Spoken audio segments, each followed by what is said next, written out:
Bueno, es el momento de hablar de los posibles avances de la República Dominicana en los compromisos que asumió para cumplir los Objetivos de Desarrollo Sostenible.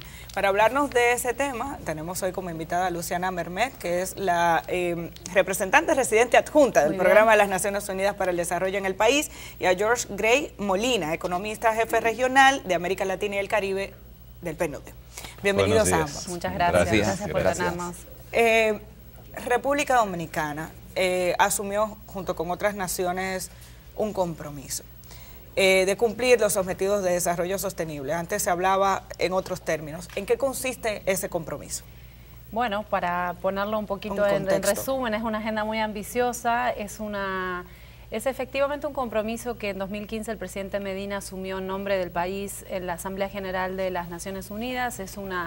Si se quiere, le llamamos un compacto. Es un compacto que resume dónde deberían estar los compromisos que los países deben implementar a nivel nacional de cara al 2030. Uno mirando hacia atrás, digamos, previo al 2015 tuvimos los Objetivos de Desarrollo del Milenio, que fueron una agenda muy importante porque se centraron sobre todo en los temas de antipobreza, ¿verdad? Los indicadores de salud, educación, género, algo en medio ambiente. Y lo que vimos es que a pesar de que hubo aceleración en avances en muchos países a nivel agregado, a nivel mundial, muy empujado a las reducciones de pobreza gracias a países como China, que tuvieron políticas muy importantes en este sentido, cuando comenzamos a desagregar y ver el desempeño de los países, vimos que había mucha tarea pendiente.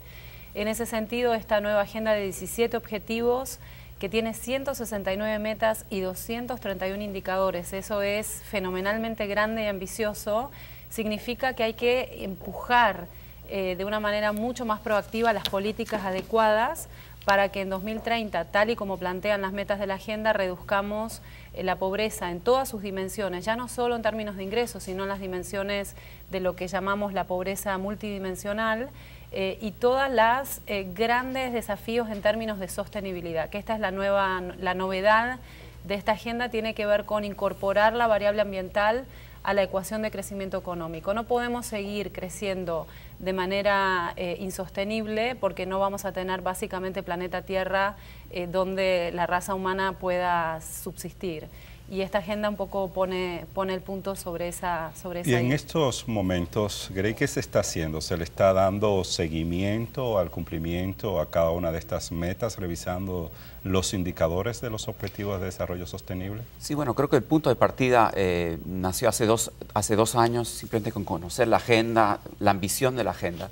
Y el enfoque que tenemos en Naciones Unidas es trabajarla no brecha por brecha, porque son 169 brechas y 231 indicadores, sino más bien entenderlos como conglomerados de problemas estructurales. Entonces la invitación a todos los países de América Latina es a pensar en los temas irresueltos de su trayectoria de desarrollo. El panel que tuvimos anteriormente, hace unos minutos, habló de un tema irresuelto, que son temas de género, temas de la mujer, que incumben sobre el mercado laboral, sobre el ciclo de vida de los niños, sobre el ciclo de vida de todas las personas. Y ese tipo de conglomerados son el objeto de acción de política pública con la cual estamos trabajando. Entonces, lo que dijo Luciana es importante. El crecimiento económico es bueno, es importante, nos lleva a resolver algunos temas en el mercado laboral, de ingresos, pero hay tantas otras dimensiones: educación, salud, vivienda, medio ambiente, temas de violencia y seguridad ciudadana, que quedan fuera de la agenda antigua, digamos, de desarrollo, y tratamos de mirar esto de una manera holística e integral hoy. Y en ese sentido, como economista jefe del área de América Latina, ¿cómo encuentra la República Dominicana? Bueno, es importante decir que a nivel regional, primero, salieron 74 millones de personas de la pobreza en los últimos 12 años, 94 millones de personas ingresaron a la clase media.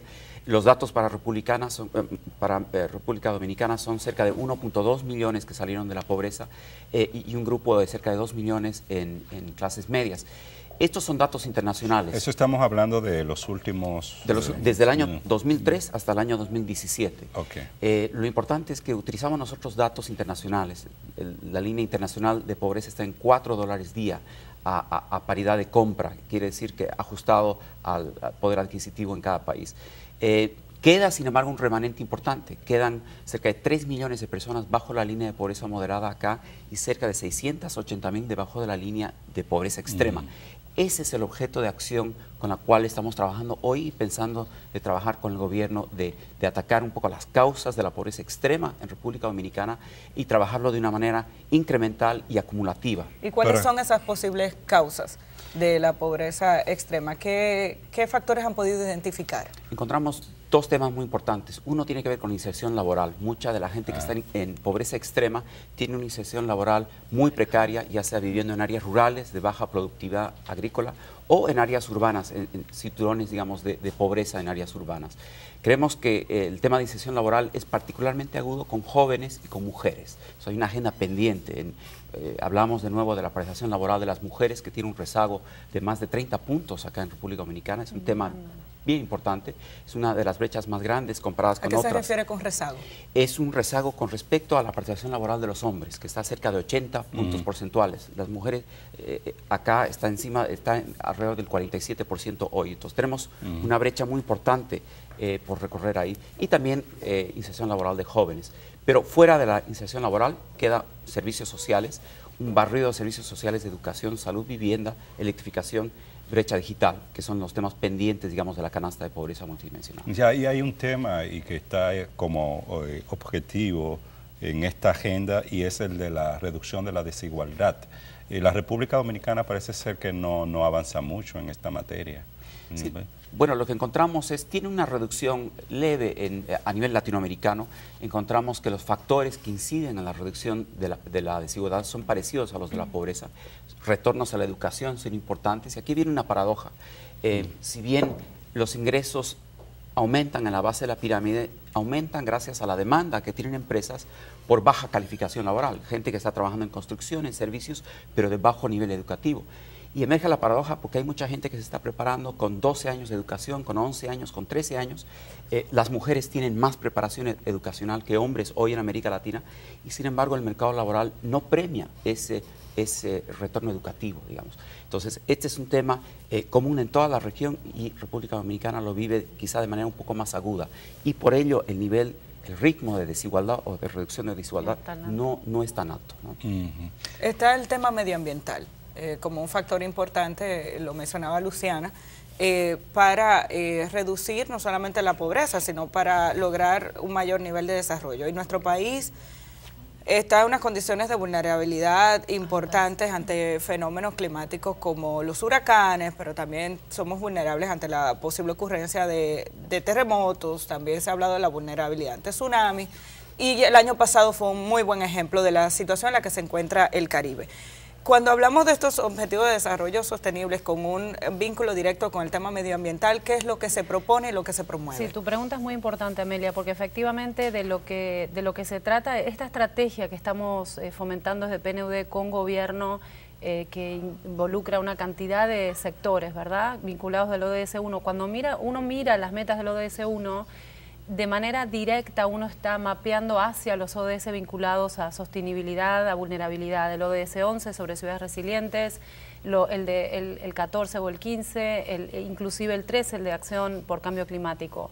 Acá, como vos bien señalás, el año pasado Dominicana lo vivió en carne propia, tuvimos una pérdida de casi el 1% del PIB, producto de huracanes que ni siquiera hicieron suelo o no tocaron tierra en República Dominicana, con lo cual sabemos que el cambio climático está aquí para quedarse.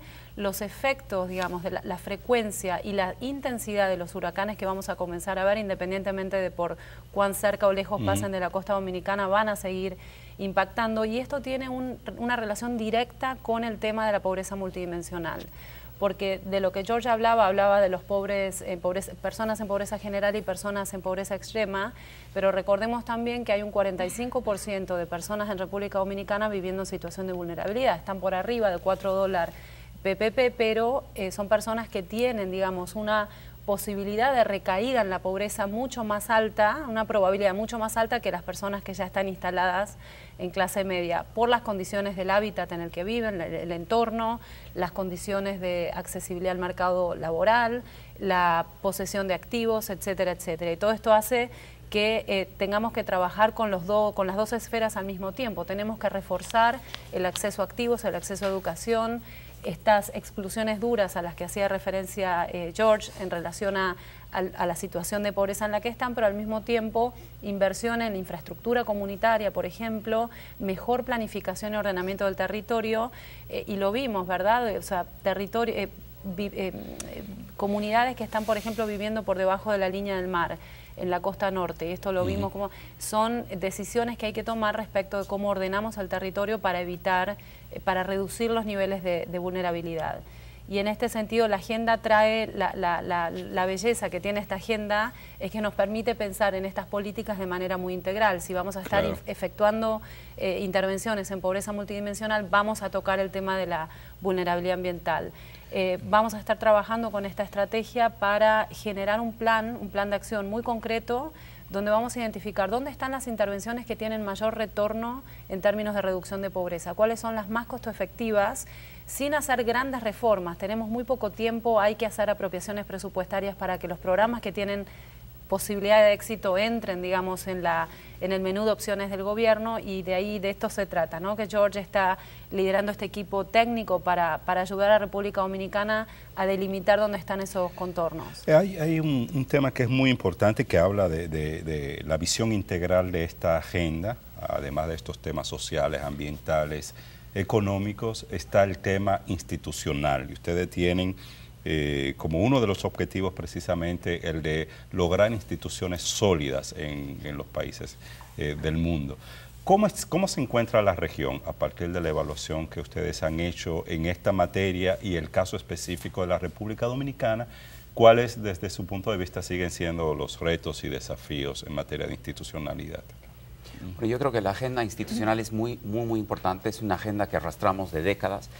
Gran parte de América Latina vivió procesos de cambio profundo en los años 80 y 90 de reducción del Estado, y luego salimos de eso con estados bastante debilitados. El tema a futuro es no tanto la presencia del Estado per se, el acceso, digamos, la presencia territorial del Estado, sino la calidad de las instituciones. Y la calidad tiene que ver con reclutamiento, pero también con una visión de transformar nuestra mirada de qué son las instituciones, facilitan o no el desarrollo social, ambiental, económico. En América Latina hoy hay un pendiente muy fuerte ahí, y tenemos una agenda enorme que tiene que ver con transparencia, el acceso a los datos, el acceso a datos fidedignos, a la discusión abierta de lo que está sucediendo, pero también temas más duros como corrupción. Y esto es una agenda, digamos, que es transversal a toda la agenda de desarrollo, como usted lo mencionaba, y es como una columna vertebral de lo que podemos lograr tanto con el sector privado, con la sociedad civil y con el gobierno. Los temas institucionales son tripartitos, no son solo del gobierno per se. Entonces hay una agenda pendiente, pero creemos que en la medida en que apuntamos en la dirección correcta, en la medida en que vemos el potencial transformador de la Agenda 2030, se van creando las posibilidades de instituciones fuertes. Algo importante en República Dominicana es que, a diferencia de muchos países de Sudamérica en los cuales he estado trabajando yo, no existe un legado de extractivismo en torno a commodities, en torno a recursos naturales.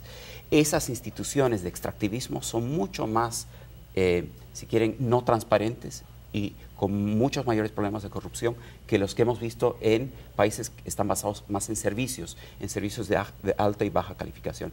Y República Dominicana, Costa Rica, son algunos de los países que están transformando sus economías hace 20 años hacia servicios de calificación. Eso genera otro tipo de institucionalidad, y nosotros estamos observando el caso de ambos países en detalle, porque nos da vistas a lo que será el futuro de otros países latinoamericanos. Pero cuando usted dice que hay una agenda, ¿a qué nos estamos refiriendo? ¿Cómo se le da el seguimiento? Si un país se compromete a algo, ¿qué pasa si no lo cumple?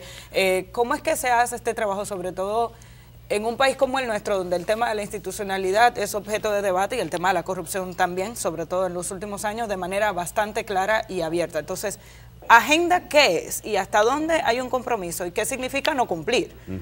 Acá me gustaría, Amelia, comentar. De hecho, las agendas, como ustedes saben, los estados son soberanos y son miembros de las Naciones Unidas, y por lo tanto someten, digamos, de manera voluntaria sus compromisos al seno de Naciones Unidas.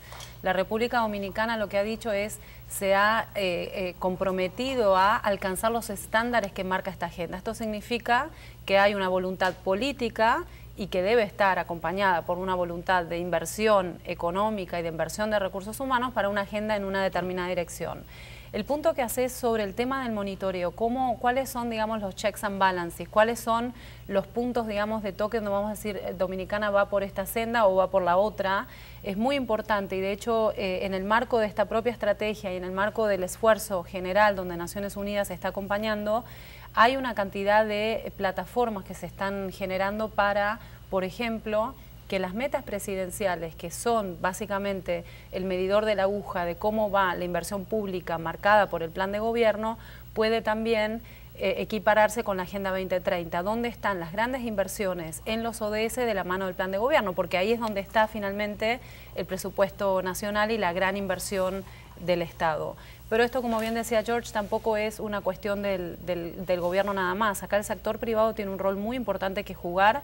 Hay inversión privada que tiene que estar orientada de una manera verde, que tiene que promover matrices energéticas limpias, que tiene que promover empleo decente. En fin, hay una cantidad de elementos que vienen también del sector privado y de sociedad civil que tenga suficiente información y que tenga suficiente capacidad para articular el sistema de rendición de cuentas que debemos tener. Yo preguntaba, si no va cumpliendo, ¿qué pasa? O sea, tú te comprometes, y es importante decirlo, República Dominicana es miembro de Naciones Unidas y decide asumir ese compromiso, entonces, como nación. Entonces, cuando se mide, si no cumple... El secretario general no va a enviar una carta de castigo, pero lo que sí es importante... Hay un tema ahí de rendición de cuentas, Amelia. Yo creo que ahí tiene que ver con...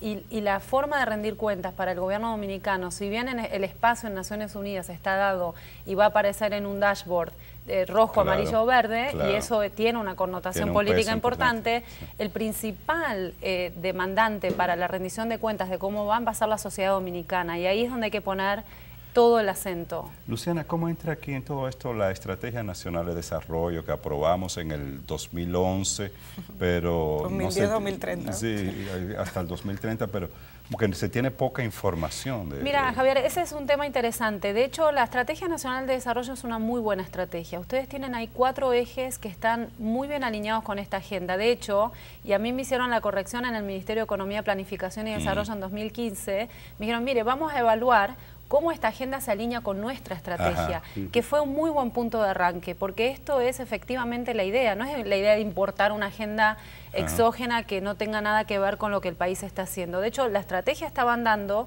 tenía una visión temporal a 2030 y lo que hicimos fue ayudar al país a, ok, vamos a ver cómo se alinea. Y la alineación, de hecho, arrojó un resultado muy bueno. Un 75% de los indicadores y metas de la estrategia nacional coinciden con lo que la agenda demanda de los países. Esto es un muy buen resultado. Hay muchos desafíos en el área del planeta, todos los indicadores y el eje, digamos, ambiental tiene falencias en términos de datos, en términos de inversión, ahí hay que trabajar muy duro, pero eso no significa que no tengamos el instrumento de planificación.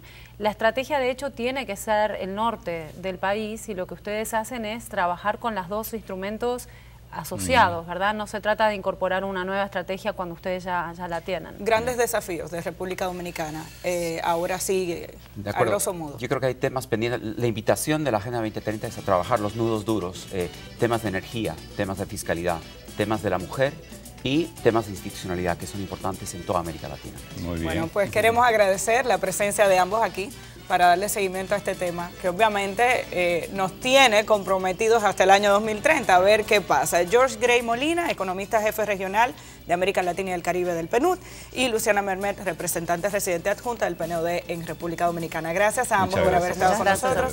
A ustedes también las gracias por acompañarnos cada mañana. Nos reencontramos de nuevo mañana a las 6 de la mañana por Telesistema Canal 11.